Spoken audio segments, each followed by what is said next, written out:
What up, people? It's your boy Master Judy out here with another comic review tonight. Probably my last one for the day. So we got Teen Titans 37, and we get revealed of who the other is. This mysterious figure who, since the beginning of this new team, they've been trying to find who the other is. And so we do get to find out who this person is. So back in the Teen Titans headquarters, Roundhouse is still in his blob form, and he decides to break out so he can help his friends. Basically, after betraying them, being the cause of getting Jin locked away in her ring for the moment. So he manages to break loose, gets some tape, strips himself together, and then manages to walk out. So the other says, "Welcome to my home. The splinter in my mighty paw." He's the other. We see that Lobo's here. He's with Crush, who, thanks to Luthor, he has total mental control over. And we just see you were worth every penny, Lobo. Had a little help from Squirt here, but main man always finishes the job. And so he kicks Robin. "Come, Robin, we have a lot to catch up on." It's like, "You have the ring? Found it on Bird Boy. Don't work, though." It's like, and we see that Roundhouse impulsively trapped Jin in her ring 2 issues ago. Alex tried wishing for a stacked blonde. Nada. King Solomon had one such as this, but even he never quite knew how to use it. I will not have that problem. And so Lobo's like getting ready to peace out, saying, "I have happy hour somewhere and I'm missing it. Let's go, Shibi." And then we just see, "We're getting something, Lobo? Ah, shoot, the fat kid. I'll circle back. Won't take. No, not him. Your daughter." And he's like, "What do you need her?" "Our deal was for all of them. But unlike Roundhouse, Crush is important to my plan. And if you don't mind, a post-hypnotic suggestion from you would do well to keep her compliant. Don't want her temper getting the better of her." And Lobo's like, "Okay, whatever. Heal. Still 3-on-1, freak, and we're still gonna beat you up pretty much. It's like still so much to learn, Kid Flash. First lesson. The other is never alone." So this dude got his boys saying that, "Young man, you can't touch me. Can't touch me at all." So Adam Glass is right, of course. Bernard Chang does the what the heck? Oh, it looks like Bernard Chang also helped write this too. Didn't know. But yeah, Alex Antone is the editor. Good editor. Meanwhile, at the Wu residence, Jimmy Woo. It's like, "Xiao Guai, is that you, Xiao Guai? Why didn't you let me know you were coming home?" So this dude managed to get back home and get back to normal. And we just see him like, "Hey, look, promise me, Ma. I thought you were with your friends, and not my friends, Ma. I quit, and they can have their stupid comlink back too." Say, "Why'd you quit? I thought you liked your new friends, especially that nice boy, Kid Flash." "Flash Kid Flash, Ma. Besides, when do you care? You never really shown any support for me being a real superhero. Mom always wants what's best for you. Well, you got your wish. I'm not a superhero anymore. I'll never be as good as Claire." "Why do you want to be as good as Claire?" "Because she was always you and Dad's favorite. She was always the best at everything. Straight A's, perfect PSATs. Meanwhile, I couldn't memorize my Bopo mofos, phonetic symbols that help children pronounce Mandarin." Okay, cool. "Until the second grade. Much less protect her like a big brother should." It's like, "Well, you're only 5 minutes older. See what I mean? You're always so critical of me. I'm never good enough. So Claire's dead and it's my fault, and you guys are just stuck with me." So he's still broken up about how he wasn't able to prevent his sister's death, which was inadvertently caused by Robin mistakenly blowing up one of Scarecrow's buildings, which he apologized kind of for. So the mother's like, "Look, it's like, you're right. Claire was always best in class. She may have had better grades, but you were always the one who had all the friends. You were the one who was always easygoing, always thought of others first before yourself. I always know how hard you try, and I know you have the most love to share. You figured out how to build that fancy suit on your own. You got yourself onto a super team group. Mama couldn't have done any of that for you, Xiaoguai. I'm so proud of you." I said, "How come you've never said that before? You're right. Mama should say this more. Now, what is this about quitting the team?" And he's like, "I did something really bad." "Then go fix it. I'll make you some noodles before you go." There you go. Look at moms. So the other's like saying, "I've been waiting for this day. I've left you clues because I knew you would see them, the patterns, connect the dots, see what I've built. And it's like, you speak as if you know me. Do you not remember me, Damien? I'm your executioner. It's like, I am what you should have been, mother's favorite. They call me heretic, but you can call me brother. So this is Damien's brother, and I'm not too familiar with it, but I think this was the clone that was killed. You and me, my clone. That's impossible. Mother killed you. She did. Like everything else we share, we both died that day. But a rogue assassin did not want to see the holy blood of Ra's al Ghul spilled without purpose. He returned me to my rightful place. Wonder who this assassin was. Our grandfather's home, the Lazarus Pit. When you came back, you returned to the bath. I started over, locked away in the safety of a distant monastery, free to discover my own path. And I discovered that I read their books and learned that of an ancient evil that had plagued this earthly plane for millennia. And from that moment, I realized if I found my way back, I would become the other.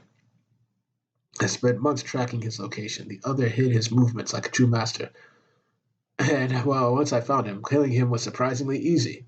Our father had always said that criminals are superstitious.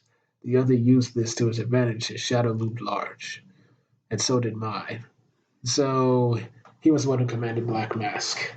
I grew the empire that my predecessor had built. I played the part. It's like, part? Yes, our parents' misguided attempts to save the world got us both killed. I needed a new way to deliver justice to the wicked and become the greatest hero that ever lived. Meanwhile, they're in the sewer of the other's lair. I think the others tried to drown us. I'd say we have about 10 minutes before we completely submerge. Damn it! Sorry. It's like I should be able to vibrate out of this. It's but my powers are unpredictable now. And that's true because in the Flash, the Speed Force is in flux ever since uh how should I say Hunter Zolomon and the Black Flash kind of killed each other off. I'm not sure. So anyway, Emiko comes up with a pick, tries to pick the lock. Crush. Not sure what's wrong with you, but could you be so kind as to break us out of here? Unless you'd rather go back to beating on us. Stop, she can't. Lobo did something, didn't he? Crush. Controlled you. You somehow, that's why you attacked us. It's like, this is all my fault. No, it's not. You're not your father. But I wasn't strong enough to stop him. The things he made me do. He made me kill someone, Emiko. He made me hurt you guys. I fought as hard as I could. It's like, it's like, but you know what the worst part of it is? Part of me thinks the reason I couldn't break free is because maybe I liked having him around. And that's heavy. I've questioned myself because of my mother's shadow. Killing Deathstroke, that was a line I thought I'd never cross again. And I hate myself every day. But for all the bad things we've done some good. Well, Deathstroke ain't dead. So, we've saved lives, we saved the city, the world even. Yeah, we made a difference. Doesn't make us good, but it makes us better than our parents. True, because his father was an evil speedster as well. It's like, and don't give me any sort that I'm not strong enough. You were the strongest person on the team. Yeah, girl, you held an entire building for us. It's like, I didn't just want my favorite jacket to get wrecked. Whether you like it or not, we're in this together. I care about you, Crush. Hell, I even care about you, Kid Flash. Oh, and the guy's like, knew it. Ow. My bad. Stupid powers. Look, since we might die, I know I don't say this a lot, but you guys are the only people who. Wait, shut up for a second. It's like, I just had an idea. Meanwhile, back to Robin and his clone. Robin's telling him, like, you're the head of a criminal empire. Exactly. My network allows me unimaginable access to manipulate them as I see fit under the guise of one of their own. And using this information, I can decide who is useful to my cause and who no longer has value to me. And this is when he killed that woman, unfortunately. And it seems like this Damien clone has been learning from the Jason Todd school of how to deal with crime. Lady Vic, but you blew up the building inside with my team to make sure you and your Titans were up to the task that I require of you. You chose them wisely. Well done, brother. Stop calling me that. You know what an abomination, a mistake. You should not say such things. Or what? You'll kill me again? It's like, I do not wish to fight you. Look at me, brother. I do not have much longer. And he's like saying, you're dying, yes, and I brought you here so you can finish what we started. It's like, and you're insane. Am I? Or are we just two sides of the same coin? You started your own secret prison to build a better system. When that failed, You and your genie began to magically reprogram criminal minds. We both wanted the same thing to make our mark, rewrite our past, to reshape the world. And I have what you lack, the mantle of the other, the means and the manpower to make our dream a reality. Which is like, I've got the resources, I've got the manpower, I've got the connections, we can eliminate crime. So become me, take the mantle of the other. It's like, you will have everything you ever wanted. You cannot beat crime, Damien. You'd be a fool to believe otherwise, but you can control it. Oh, just like Jason. And if I refuse, ah, then I have another use for you, and your team will drown. It has to be you, brother. This is our destiny. Tick tock, water's rising. Meanwhile, back in the sewer, it's like, you ready, Crush? Hit me. I told you my powers are funky right now. I don't know if this is going to. So she gets shocked. It's like, Crush. So he knocks her out. It's like, geez, how much did you hit her with? You told me the shock might snap her out of it. I didn't tell you to knock her out. I told you my powers aren't working. And Jesse, so this is it. Yep, we're gonna die in the sewer. Wallace, yeah, let's start holding hands, man. We just see boom. And we just see what happened. Where all the water go? What happened?